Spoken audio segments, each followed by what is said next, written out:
Hello, everyone, and welcome to this webinar hosted by Jen. Our topic today is AAV gene therapy discovery and optimization.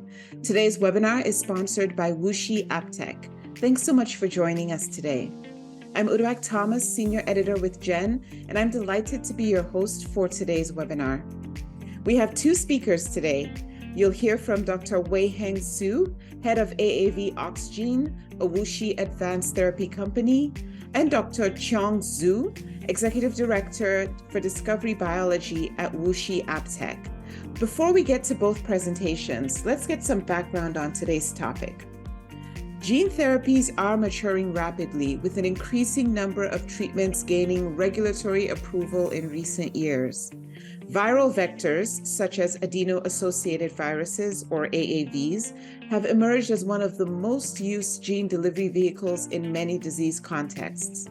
They have unique features that make them suitable vectors for in vivo gene therapies for various conditions, including ophthalmological, metabolic, hematological, and neurological diseases. In this webinar, you'll hear about some strategies and tools for designing optimal viral vectors for gene therapy delivery. Our speakers will present an integrated platform that is designed to support the discovery stages of a viral gene therapy program. Here are some of the things you'll learn about during the webinar.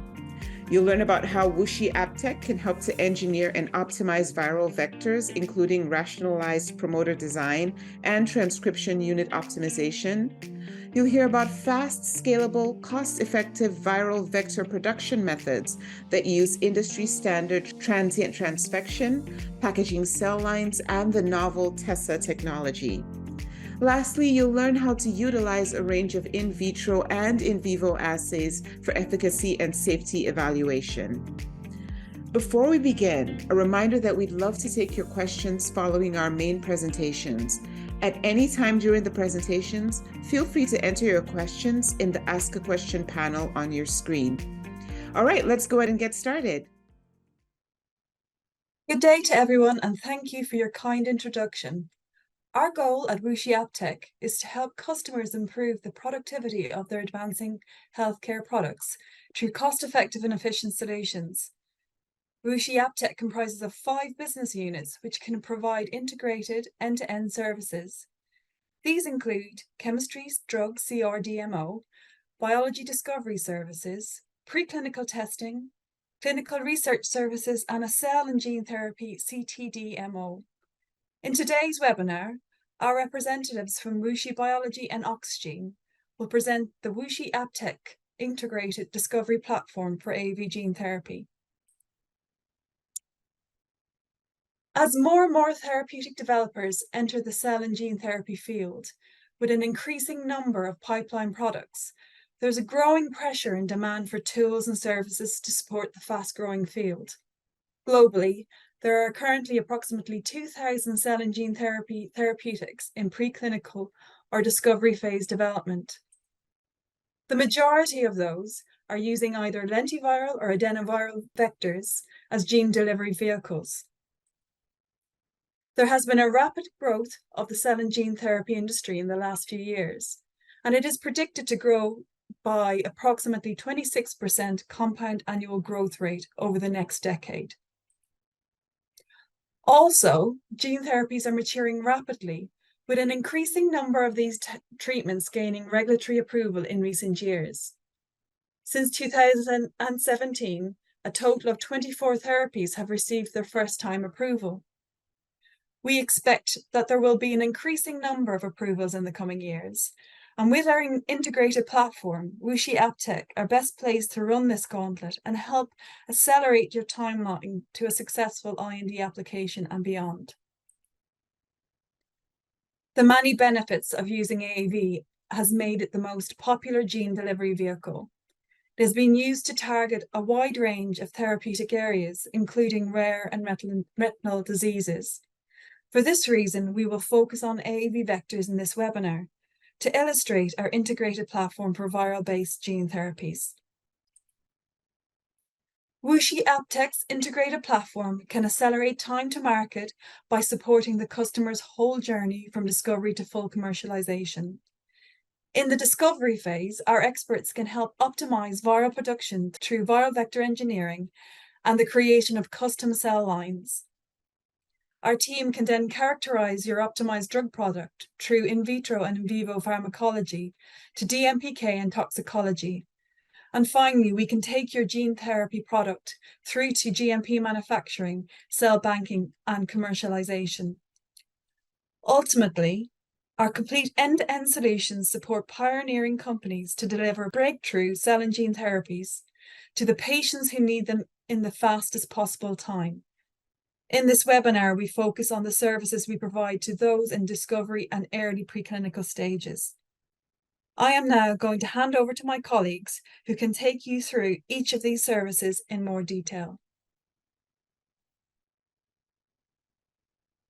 Thanks, John, for giving us such a good and concise introduction to the gene and cell therapy landscape and the integrated services that we offer across the WuXi business unit.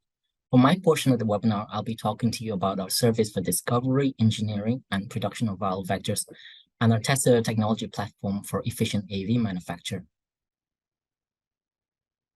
OxGene is the innovation arm of WuXi Advanced Therapies, providing expert design and engineering services for viral vector optimization. We provide a personalized consultation and planning service to rapidly re-engineer and modulate to improve expression of your gene of interest in target cells.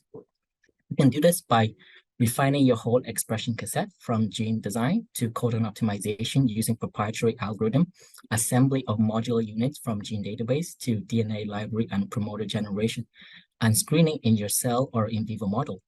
We can then proceed to manufacture the GOI viral particles in either a client vector system or in one of our own standard vector that include LV, AAV, and adenoviral expression systems. Together, our technologies, automation platform, and service solution accelerate time to market for cell and gene therapies. Engineering of the expression cassette is crucial for optimal and sustained gene expression and to ensure efficacy of your therapy.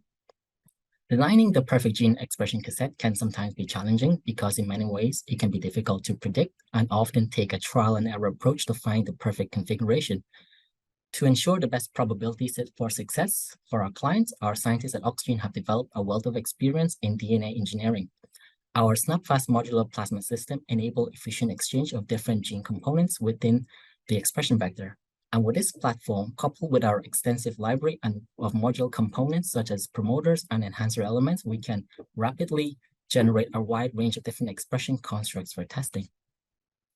Our process for cassette optimization may follow a number of different ways.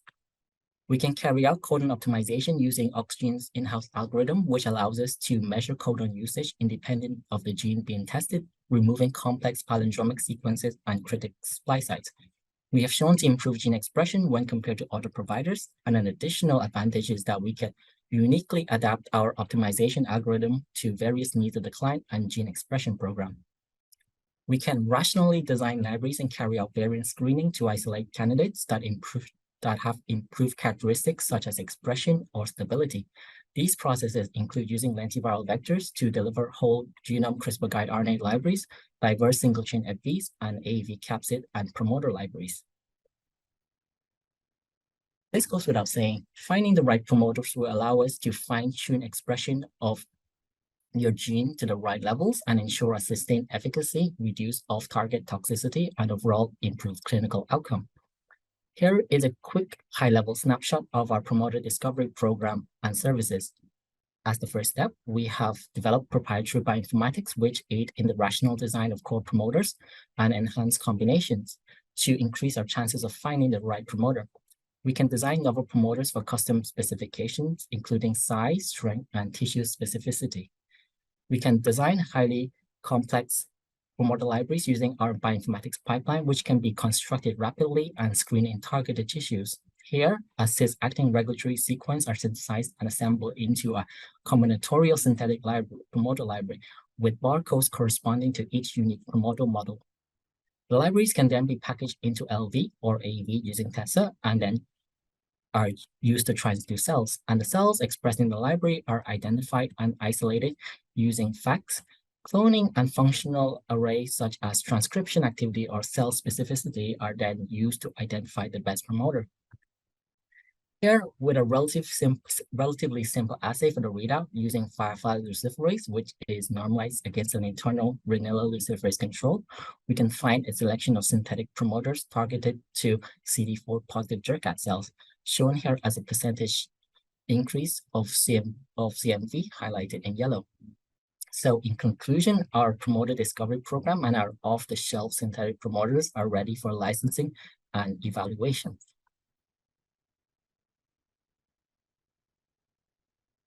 For our AAV packaging plasmid, we looked at limitations of how these genes are expressed in their wild-type configuration from the AAV, and we significantly re-engineer how they express to improve yield and quality of the AAV. In our reconfigured RepCap plasmid, the AAV capsid is expressed from a very strong CMV promoter, while the rep is expressed at lower levels via an internal ribosome entry site. This results in a higher viral titer, better per cell productivity, and improved full empty vector ratios, and the large size of the expression cassette for reduced occurrence of replication-competent AAV. We've also improved significantly upon the adenoviral helper functionality by simplifying the Ad5 helper plasmid, which do not contain the adenoviral hexane genes. This mini helper plasmid have an additional benefit when it comes to regulatory approval. Our packaging plasmids are available to purchase off the shelf and are royalty-free at research, clinical GMP, and commercial GMP. For our TESSA technology, we wanted to develop a platform for scalable AAV manufacture to allow gene therapies to be more accessible to patients. And of course, this means moving away from the standard plasmid transfection process.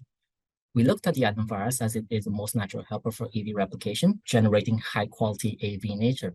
However, one of the main challenges to solve was getting rid of the adenoviral contamination as the AAV replicate. Here, we've engineered a sort of self-silencing molecular switch within the adenoviral majorly promoter that's responsible for producing the adenostructure proteins, and this forms the foundation of our TESSA platform. We can use TESSA to deliver the AAV genes and adenoviral helper functions for AAV manufacture, and at the same time, the adenovirus undergoes a state of self-repression, providing a clean manufacturing process. The TESSA system comprises of two types of TESSA vectors. The TESSA RepCap, this vector has the AAV rep and cap genes stably integrated into the adenoviral genome, meaning that a single engineered adenoviral vector can now provide all the required AAV helper functions and genes required for AAV replication. The TESSA AAV GUI has the recombinant AAV genome with the GUI stably integrated within the adenovirus genome. Creation of the TESSA GUI vector is provided as a custom service. We can clone your custom GUI or capsid into TESSA with a highly optimized two-step cloning process with convenient restriction sites and in-house NGS to verify sequences rapidly. The main variation within TESSA is mainly down to the method in which the GUI is introduced into the system. A TESSA vector encoding rep and cap can be combined with either a plasmid, an AAV, or TESSA encoding the gene of interest. Each model of production has its own advantages. For example, the TESSA duo process involves the co-infection of a TESSA rep cap with your custom TESSA GUI vector. The benefits are a highly scalable GMP process with titers up to the high 11 vector genomes per mil range, more packaged AAV particles than the plasmid-derived AAVs process, allowing for efficient enrichment of your AAV to almost 100%. The TESSA Pro process differs from the Duo in that the GUI is delivered by AAV particles. The benefits are a highly scalable GMP-ready process with titer up to the E12 GC per mil range, a faster process that does not require a custom TESSA vector creation, and AAV replication process that reflects nature, providing a robust GUI delivery method that results in consistently high quality AAV. More fully packaged AAV particles than the plasmid-derived process with lower reverse packaging. It also produces high full capsid rate with enrichment to almost 100%. At Oxgene, we are based in the UK. We are experts in discovery phase projects. Our in-house process development experts can optimize your viral production process from cell line development projects to identifying highly productive cell clones to design of experiment services that will help you get the most out of your viral vector production runs. Once an optimized process has been logged in, we can then produce viral vectors at research grade to 10 liters at our UK site. For a snapshot of our cell line development pipeline, our team can help you identify and isolate highly productive clonal cells for your viral productions. At a high level, depending on the project, the cell may be transduced with a plasmid or viral vectors, and single clones are then sorted and screened for the desired functionality. The desired clones is then expanded for further testing and characterization, and then eventually banked. Using this process, WuXi AppTec developed an very easy to handle and highly productive clonal cell line for AAV production, which is used in all of our manufacturing platforms. We have also developed a proprietary lentiviral vector packaging cell line, SoFlex, which only requires 1 plasmid, as opposed to 4 plasmid from the standard production approach. This cell line has a comparable yield to the 4 plasmid system, and so switching can reduce the cost of raw materials significantly. Lastly, to reduce batch failures, we can also help you develop a robust and optimized AAV manufacturing process that could increase yield and quality using our DOE service. We can identify the key parameters of your process with a small-scale, high-throughput bioreactor system. Here, we'll work together with the client to find the goals for the DOE study so that we can select the appropriate factors to vary for the evaluation. These can be looking at variations such as cell seeding density, vector concentration, time of transfection or infection, or media and additive supplementation. Overall, this could improve process know-how, robustness of the process, and reproducibility, and of course, yield for the client. Thank you.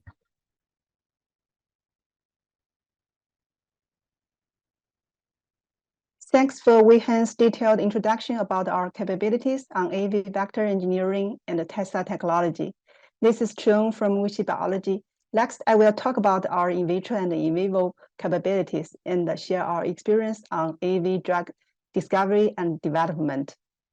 Before we generate AAV vector for screening, due to the limited size of the AAV packaging, we may need to validate the target. For example, to overexpress and purify different kinds of truncated or the mutated protein and characterize with different kinds of in vitro assays. For example, some biophysics, biochemical, and cell-based functional assays to identify and optimize the truncation. So we have an excellent protein science platform and the in vitro biology platform can contribute to the viral vector transgene discovery and validation. After we do the transfection validation, we can start working on the vector to continue optimize the transgene, including promoter, transgene sequence, and also the capsid, usually in the cell-based assay. In WuXi Biology, we can provide a comprehensive cell resources to support all the viral vector-related gene therapy cell-based assays. With more than 500 immortalized cell line, diverse primer cells, including both the human cells and animal primer cells. And we also can provide abundant iPSC differentiated cells. We can access to the commercial iPSC differentiated cells, and also we have our own capability platform to differentiate the different kinds of cell types. For example, here we show some example of neural cells differentiated from the iPSC. So we can use these different kinds of cells to set up different assays to support the AAV vector characterization, activity, and the potency evaluations. AAV activity mainly depends on the successful viral vector transduction, transgene expression, and then the expressed protein to perform the function. So we need to evaluate the AAV activity from the 3 aspects. Generally, for the AAV vector transduction efficiency evaluation, we can use some classical viral assays, for example, TESSA-50, CPE, and plug assays. Here, in the left figure, we show a case about TESSA-50 assay to evaluate AAV infectivity. And after we determine the infectivity, we can further check the transgene expression and also the downstream functional assays. Here we also showed some example, and for the downstream function assay, we can do some single pathway activation evaluation, expression of the downstream gene by different readout, cell proliferation, ion channel, glucose production, and different kind of functional assays according to the target. We have some off-shelf assays, and also we can develop assays according to the client needs. The in vitro assays can provide us a lot of useful information on the AAV vector activity with very good throughput and very good turnaround time. However, in the cell-based assays, really we just use the single cell tab in the 2D culture systems, which cannot represent the in vivo condition, because in the in vivo condition, it is much more complicated with different type of cells and also the different structures. So usually the in vitro activity evaluation does not correlate very well with the in vitro in a lot of cases. Therefore, the in vivo screening, in vivo evaluation is very important and crucial for the AAV drug development and discovery. We also have a very strong in vivo platform to support AAV gene therapy discovery and development. We can provide different kinds of animal resources, including mouse, rat, rabbit, dog, mini pig, and a monkey, and some other different kinds of animals, for example, ferret and so on. So by using these different kind of animal resources, we can do the efficacy, immunogenicity, PK, and safety evaluations to further characterize and screening the viral vectors. To select the most appropriate animal species is also very important, because the different kind of animal species may have varying glycosylation pattern, and the extracellular matrix proteins can give impact on the vector binding uptake, and also then the transduction efficiency. So to select the optimal animal species, there are different kind of considerations.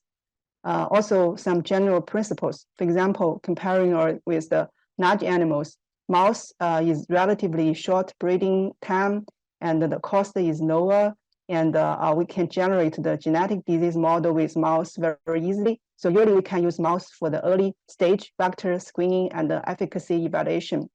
And but for large animal, it's more can provide us more information to access the vector distribution, tissue tropism, and provide us more useful information for the dosage prediction for human clinical trials. And in large animal, the lifespan is longer, so we can do a more clinical relevant assessment readout. And in large animal, we can do the redosing for AAV gene therapy. So usually large animal are widely used in the safety and the immunogenicity evaluation. As I mentioned that for different animals, maybe due to the different extracellular and the protein receptor protein patterns, if we just use one species of animals, maybe we can get variant specific, the species specific variant, so it called some limitation. For example, the PHP.EB was screened in mouse, and it showed high efficiency in mouse, however, no good efficiency in monkey. So we would recommend to use multiple different species when we do the in vivo screening. Here, I would like to introduce an example flow chart for the AAV vector screening with different animal species. So first, we produce the DNA and the plasmid library, and produce the vector library, usually with a barcode, and then we can screen multiple different kind of the AAV vector more efficiently. And then firstly, we do the screening in mouse to rapid screen the promoter transgene expression levels, and also the capacity specificity. And then for large animal, usually in monkey, it is more predictive for human. So it can be used selected for screening the capsid tropism and the immunogenicity, immune evasion, and the biodistribution. And also we can also consider mini pig or dog in this step. Combined with the different kind of radar for example, NGS, single cell sequencing, the RNA-scope, IF staining, we can provide more information for the on-target and off-target tissue analysis. So then after we do the vector selection, get a preferred vector, we can further validate in efficacy studies, usually in the mouse disease model. Because in mouse we can easily generate a lot of different kind of disease model. However, in monkey also we have some disease model can select according to the specific lead of the target and at the different stages. In our WuXi biology platform, we have accumulated a wealth of experience of the multiple disease model, including genetic disease such as hemophilia, DMD, SMA, some neurological disease and cardiovascular disease, oncology, immunology, infectious disease, and so on. So with this different kind of disease model, we can provide a comprehensive support on AAV vector efficacy studies. And in the different kind of disease model for different target organ, different target, we can provide extensive surgical technique, can support the different kind of dosing routes to meet the requirement of the animal, different target animal studies. So, for example, we can use ICV injection for CNS dosing, the intravitreal injection and the subretinal injection for eye dosing, round window injection for ear, and so on. For example, we have done more than 300 cases of neurosurgery for CNS targeting in the past several years. And also we have plenty of the imaging system for animal studies, such as PET-CT, MRI, and for rodent, we have AVIS to do the bioluminescent image and the 3D imaging. And with this imaging system, we can provide more tools for animal surgery and also for the biodistribution studies. Just as I mentioned that we do recommend to do the animal screening in the rodent first and combine some large animal studies and further disease model.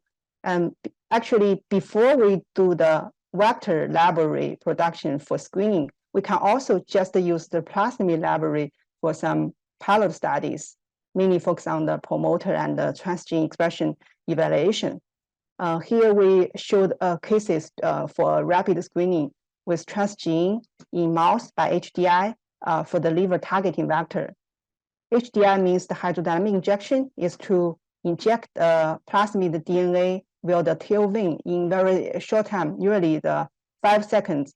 The plasmid DNA mainly enter into the hepatocyte. So with the HDI of a panel of plasmid construct, the transgene expression in the liver can be evaluated by a different method, for example, ELISA, and also we can generate some chimeric DNA with CYP or luciferase reporter genes, and we can monitor the reporter gene levels to represent the transgene expression. And in WuXi biology platforms, I mentioned that we have very comprehensive disease model. Here also, I would like to share one case about hemophilia B mouse disease model. We generate this mouse model by using the CRISPR technology to lock out the factor line this gene and to generate this disease model. And then also we generate the vector for this gene therapy. So we analyze the factor 9 expression level and the factor 9 activity as shown in the red figure. So this is a case from our platform, except for this hemophilia disease model, a lot of different kind of mouse disease model can be provided in our platform. So after I talk about this mouse model, I also would like to talk about our experience in monkey studies. For monkey studies, is compared with the mouse, we need to consider a lot of factors, the pre-existing antibodies. pre-existing antibodies against the AAV vector is a major hurdle for the application of AAV gene therapy. It has been approved in clinical. Here, I also want to share to show the results what we have got from the mouse studies. Here you can see that in this group 1, the AAV8 seed plasmid is injected after a lot of different type of the AAV vector injection. So there are some pre-existing antibodies against the AAV8. So compare with the group 2, you can see the CYP gene expression levels is dramatically lower due to the pre-existing antibody. So that also demonstrated that the pre-existing antibody is very, very critical when we do animal or do the in vivo studies. For monkey, because AAV always have very degree seroprevalence in the monkey, similar as human. So we need to screen the monkey to get the neutralization antibody negative monkey for the study. We also showed our results for our previous screening for AAV8 and AAV9 in more than 200 monkeys with the cell-based neutralization antibody assays. And also we do some ELISA-based antibody, ELISA-based test to determine just the total IgG.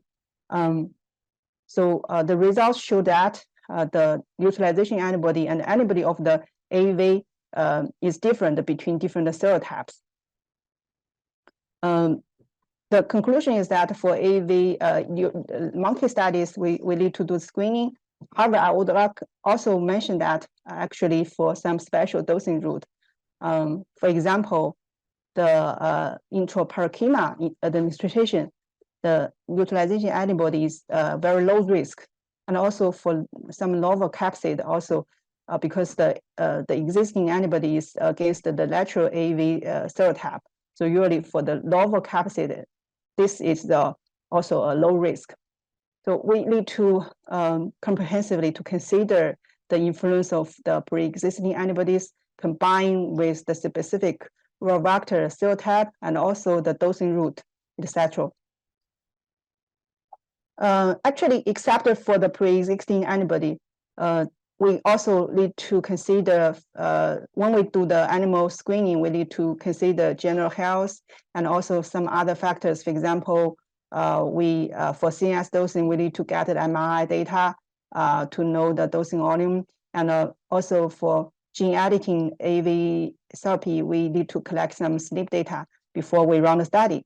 We can discuss with our client to provide our comments and suggestion on animal screening to make sure we can use the most optimal animals for the study. So next, I also would like to share 2 cases for AAV vector NHP study in our previous past years. First is about ocular disease. Due to the natural immune privilege advantage, eye has been validly targeted by AAV gene therapy. There are great process in this field. For example, one drug has been marketed for the RPE65 mutated associated retinal dystrophy. So also a lot of other drugs for retinal disease have moved to the clinical stage, phase 3 stage. Now a lot of currently, actually, the most widely used ocular dosing route is the subretinal and the vitreous administration. Here we do the subretinal injection, and through the image data, we can see the obvious transgene expression in eye after the vector dosing. This is the first case, and the second case is about autologous disease. Recently, genetic autologous disease is also becoming a very hot area for AAV gene therapy. We also have good experience in this area. As shown in this figure, we do the round window membrane injection, and the expression we can observe the very obvious expression in the cilia of the HC cells, the hair cells. After we do the AAV efficacy, actually in this study we show the reported gene results, because we didn't show the actual transgene, but we do have the experience. Just due to the we cannot share data from our client study here. So after we do the efficacy studies, actually we need to also consider other factors for AAV gene therapy, for example, the virus shedding and the biodistribution. For virus shedding is a risk factor for potential environmental contamination. So it's required when we do the preclinical evaluation. Here we show some example how we analyze the AAV genome DNA in different metrics in the urine and stool serum. We can detect the AAV genome by qPCR. However, when we further confirm the infectivity by TESSA assays, we can see we didn't find any infectious viral particle. So which means that in this study, the risk for environment is very low. Immunogenicity is another very key factors should be considered when we do the AAV gene therapy drug discovery. The immunogenicity, AAV, the vector, the genome, and the capsid and the transgene protein all can induce the potential immunogenicity, including the innate immunity and the adaptive immunity, including humoral and the cellular immune response can be triggered.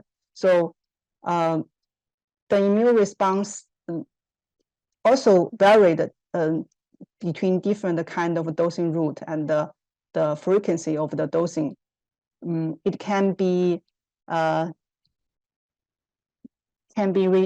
reduced by some strategy. For example, some immune suppressor treatment.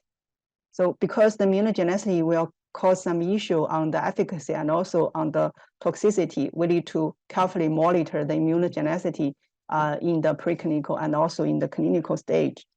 For the immunogenicity study, for humoral immune response, the antibody, we can use MSD ELISA to detect the binding antibody, or the use the cell-based assays to determine the neutralization antibody. For cellular immune response, usually we use FACS or the ELISpot. Compared with the two methods, ELISpot showed higher sensitivity. ICS, the FACS method can provide a more comprehensive information. For example, what specific T cell type expressed the cytokine can be evaluated. However, the sensitivity is lower compared with the ELISpot. So usually, the most widely used the cellular immune response assay is interferon gamma ELISpot assay. We also showed some results from our monkey studies in the down panel.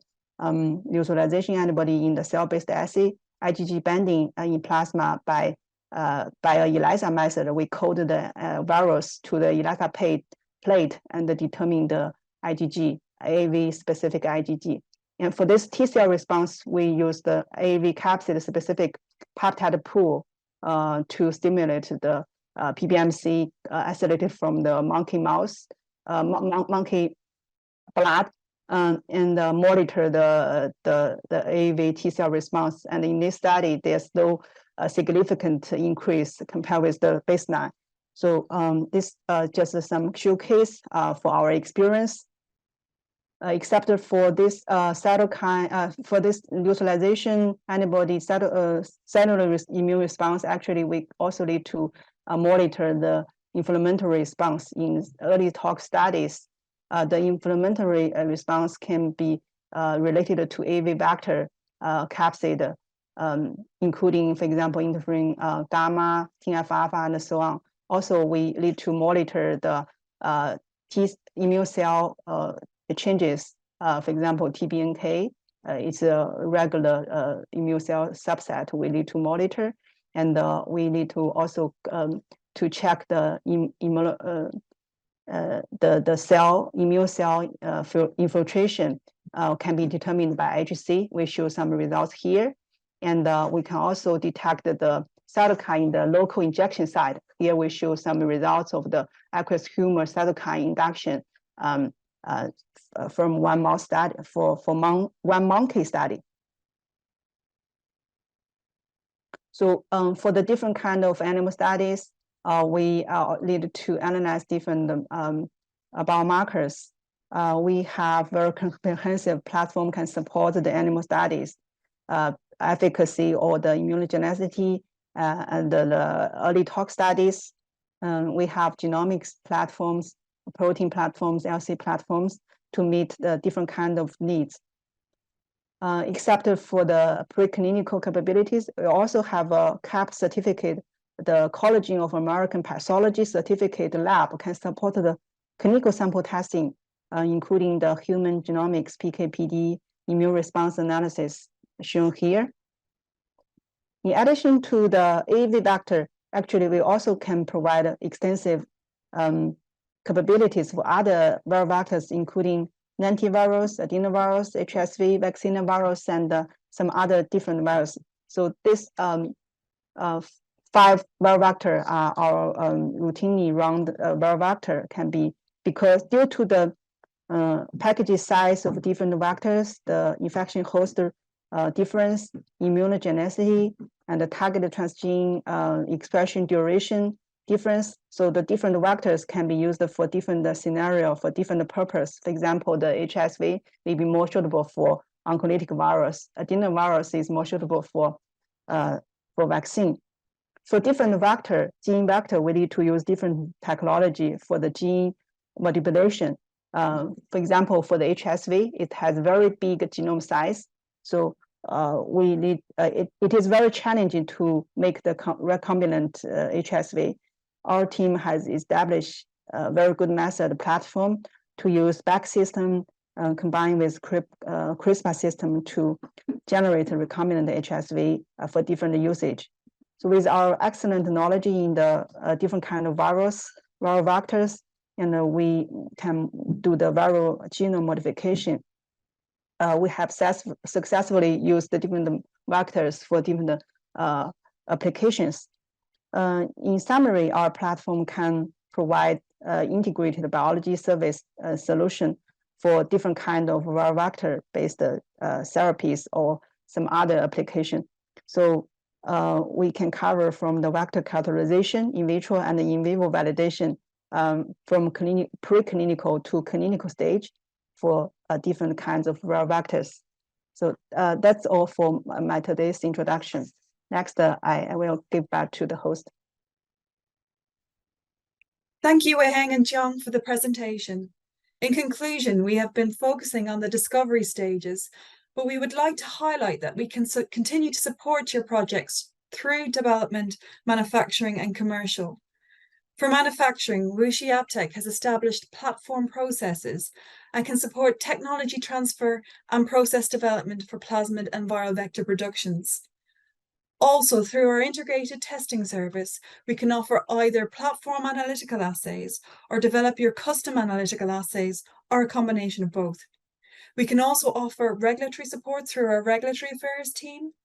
This means that WuXi AppTec can support your journey from discovery and preclinical through to IND, clinical, and BLA, and all the way to commercialization of your drug product. Thank you for listening, and we would like to move on to the question and answer session. Thank you so much for those superb presentations. All right, in a few moments, we'll move into our live Q&A session. If you haven't done so already, please submit your questions for both of our speakers. Just before we begin the Q&A session, a reminder that this webinar will be available to view on demand in the next 24 to 48 hours. Please keep an eye on your email and share the link with your colleagues who might not have been able to tune in today. All right, it's time for your questions. Just give us a couple of moments to transition to the Q&A session. We'll see you soon.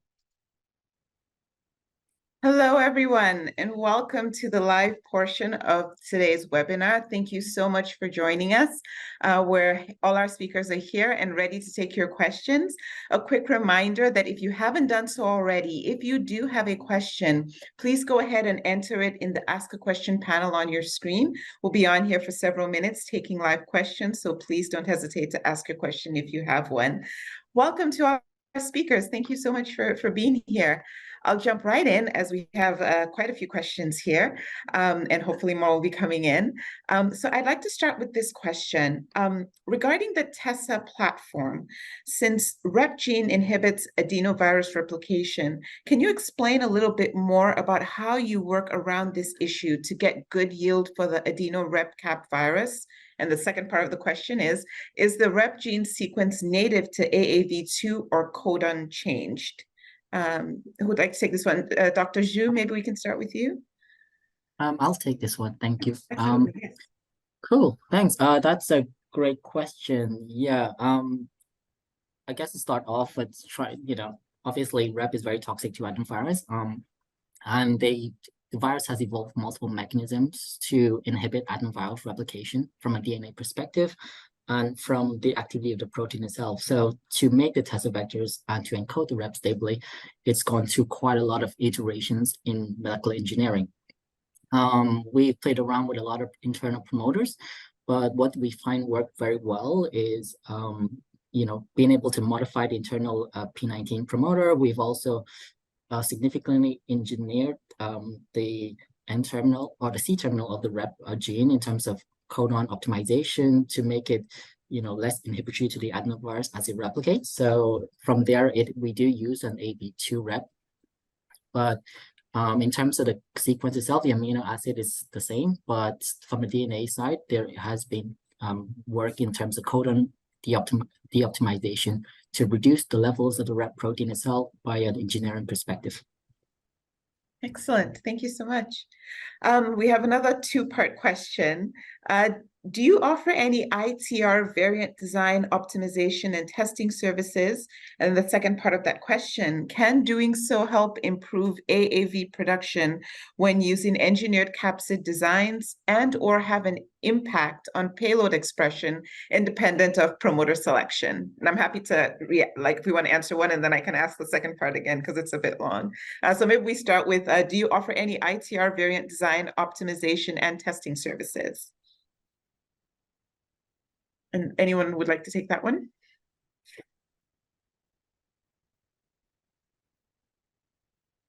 I think for testing, definitely we can do the testing. Regarding the design, maybe Dr. Su can comment further. Yeah, we can do a lot of in vitro and in vivo studies to test the ITR efficiency for packaging and also the transduction efficiency and so on. Yeah, Dr. Su, please also comment on the design part. It's again a good question from the ITR perspective. I know in the literature there are a lot of work done in trying to optimize the best ITR variants to get the highest yield and packaging efficiency. But in most cases, the ITR sequences that most construct uses are very standard in terms of whether it takes a flip or flop orientation, but it really is skewed towards what your output looks like. Whether you are trying to produce a particular serotype, maybe there would be ITR sequences that are more preferential to be packaged in that particular serotype. But in terms of the service and in terms of having a project that revolves around making different variants of ITR, testing in terms of production, the yield and the quality, that's definitely something that we can offer. And in most cases, ITR also are kind of skewed towards the serotypes of the AAV. Within the field is generally using AAV2 ITR variants, and then that's quite linked to the AAV2 rep. But I know from a research perspective, there are room for improvement. And obviously from the AAV side, this works well in terms of what everyone uses. But I know that, there are mutant versions of ITR that are showing some promise. But the data is still quite early from this perspective. Excellent, excellent. And I think you may have touched a little bit on the second half of that question. Can doing so help improve AAV production when using engineered capsid designs? And go ahead, please. Yeah, definitely. I think there could be improvement to there. But I think, it's hard to predict what the outcome will look like. It's more of a research and discovery studies where you can take either a mutational approach or a rational design approach, I guess. Excellent, thank you.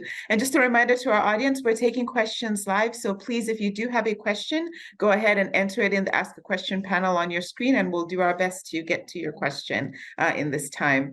Moving on to the next one we have, how do you select specific promoters for each organism? Good question. I think that's probably in towards me. In terms of the promoter, I think the promoters we work mostly on is in mammalian cells. And obviously from there, it could be what we're most interested in is tissue-specific promoters.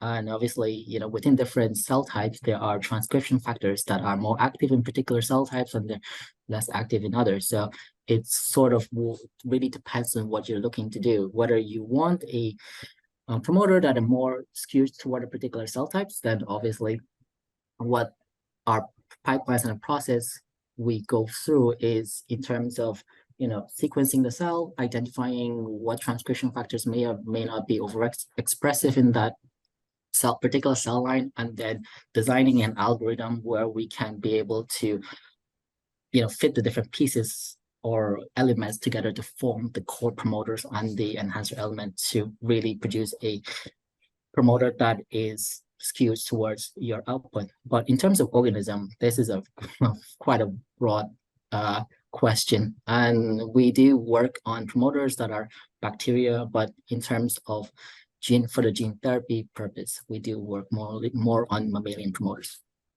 Excellent, excellent.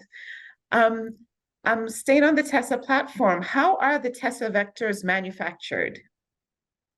Thanks for that question.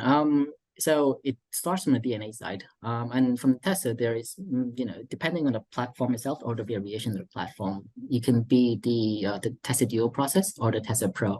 And the main difference with that is, for the TESSA Duo process, you require two TESSA vectors, one encoding the AV transfer genome. And from here, in order to facilitate, easy creation of these TESSA vectors, we have a wide range of DNA shuttle plasmid, and where we can insert your genome into that shuttle plasmid and then quickly gives an assemble into the larger TESSA adenoviral genome. And from there, we create the plasmid that goes through a QC process that incorporates nanopore sequencing to ensure stability and fidelity of the TESSA genome. And then we create the TESSA adenoviral vector in 293 cells. And these are produced in serum-free suspension 293. And at oxygen, we can produce TESSA vectors at 10 liter, and these can then go on to scale up to 50 or 200 liter bioreactor runs by our ATU colleagues. Excellent, excellent. We have another audience question that just came in.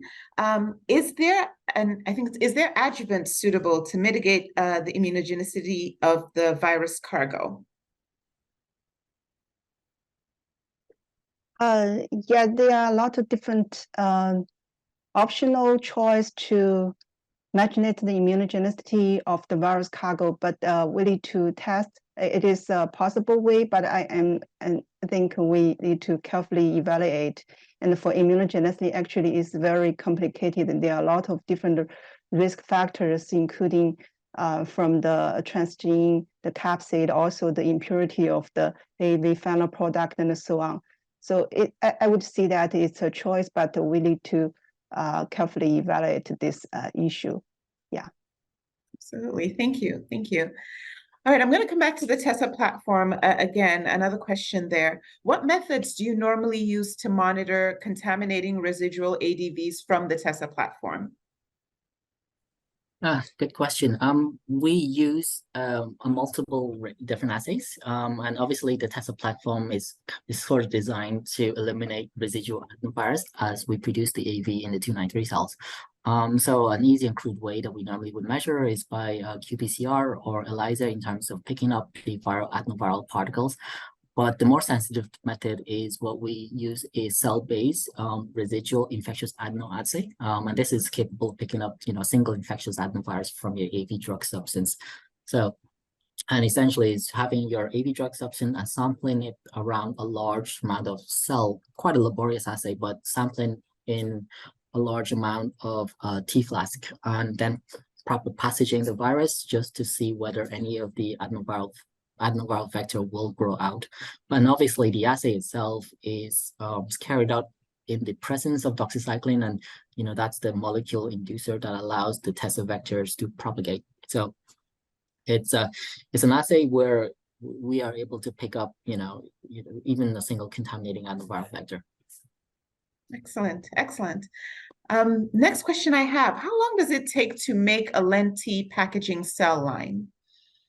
Okay, for the lenti cell line, it starts with the DNA, and obviously it depends on whether the genome is available, and then how easy the construction of the DNA vector takes. And this usually, depending on at which stage the DNA is available and the design, it could be around about 3 to 4 weeks to be able to generate the vector.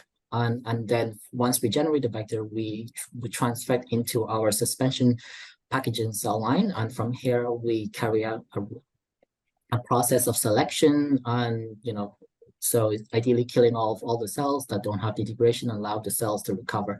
And from here we have a pool cell. At the pool stage, we can test the productivity of the lentiviral vector, and from here is usually around to getting that data set in terms of how well that genome or the genome or the construct works in the stable cell line model. It's usually around 4 months to get the first readout in terms of the productivity and quality of the lenti. Excellent, thank you. And just to remind our audience again, we're taking questions live, so please, if you do have a question, go ahead and ask it. We have a few more minutes for questions, so please keep them coming. Next question I have: could you comment on how to choose between the different AAV serotypes? Thanks for this question. For AAV serotype, I think generally it's should be a combination considerations. Firstly, you need to evaluate the disease type in the target tissues, and we need to choose the AAV type with the efficient delivery efficiency for the target organ, achieve the substantial expression level of the transgene. And besides that, we also need to consider whether there's the pre-existing antibody immunogenicity for this particular AAV type. For example, for AAV8 and AAV5, they also show good delivery efficiency for liver. However, for AAV5, in the population, the pre-existing antibody for AAV5 is lower compared with AAV8. So that is maybe the potential possible reason that for the on-market hemophilia A and B product use the AAV5 to deliver the transgene. And also we need to also consider the vector for some other issues. For example, for the disease mechanism, to a combination of put the consideration for the AAV serotype. Particularly when we do the preclinical studies, actually for some serotype, it showed very good efficiency in the animal studies. However, there's the dramatic decrease when we do the clinical. So when we do the preclinical studies, we will consider this factor into our study design. Yeah, thank you. Excellent, thank you so much. Given the long duration of gene therapy, what is the typical study duration for mouse and NHP studies? Yeah, that's a very good question. Indeed, that for gene therapy is very critical regarding the study duration, especially usually at this moment, we just use the single administration for gene therapy. So I think we need to consider it for different stages of the study. For the early stage, for the vector screening part. I think, for example, for the capsid screening, promoter screening, transient screening, we just use short duration studies, for example, 2 weeks or 4 weeks. But after we get the screening, we have the candidate vector for further characterization and even the anti-enabling pharmacology studies or the toxicology studies. We need to consider more factors. The study duration, also the necropsy time points, the data endpoints will be considered.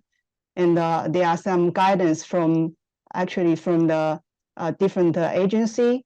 And I think we need to combine the vector capsid expression construct, the historical data from the clinical into the consideration. And generally, for such kind of the characterization studies, we need at least 2 sacrifice time point. For example, 4 weeks, which should be the highest expression levels, and also the other time points, for example, 3 months or 4 months, to allow us to assess the potency of the vector and also the transient expression, biodistribution, and so on.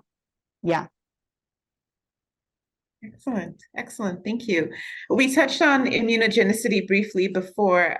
So this question is also again related to immunogenicity. What are the main immunogenicity issues with AAV gene therapy, which in vitro assays could be used for immunogenicity analysis? Yeah, thanks for the question.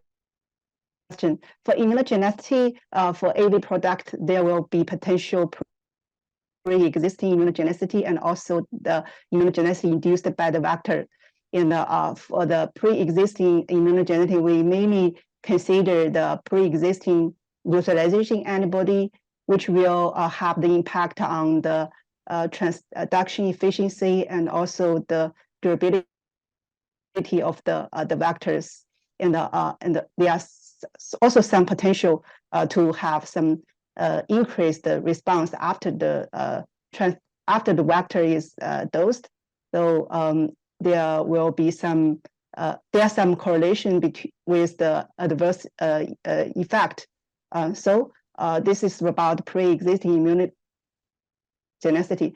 For the immunogenicity induced by the vector, for AAV capsid and also the transgene, there are some potential innate immunity induced, and for the capsid and the transgene, also the product of the transgene, also there will be some cellular immunogenicity can be induced. Both the immunogenicity and the cellular immunogenicity, humoral immunogenicity, can have some effect on the efficacy and also the safety. About the assay, for innate immunogenicity, there are 2 types of the major immunogenicity induced by toll-like receptor 2 and the toll-like receptor 9, and we can measure the cytokine induction, and also maybe there are some potential complementary activation. We can evaluate the complementary factor, the pathway activation activity. And for the humoral immunogenicity, the antibody, we can test the total antibody by the ligand binding assay. For example, we coat the AAV vectors and determine the total binding activity. And also we can detect the neutralization antibody by the cell-based assays, for example, by using some reporter AAV and so on.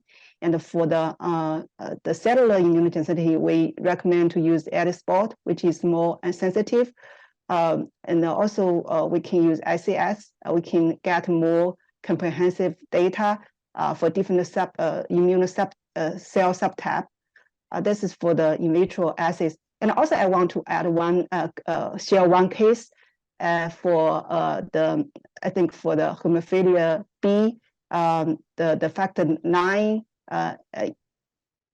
At the very beginning, people use the AAV2 to deliver the gene, and in the clinical, we found that the transgene expression level decreased very quickly. Then do the assays. The potential issue is the pre-existing antibody for AV2, and then the scientists move to use AV8, and there are some liver enzyme elevation. In the potential reason is the CGP and unmethylated CGP in the transgene, and also in the third generation therapy, scientists find that there's some potential immunogenicity induced by the capsid, so we can detect the cellular immunogenicity by ELISpot.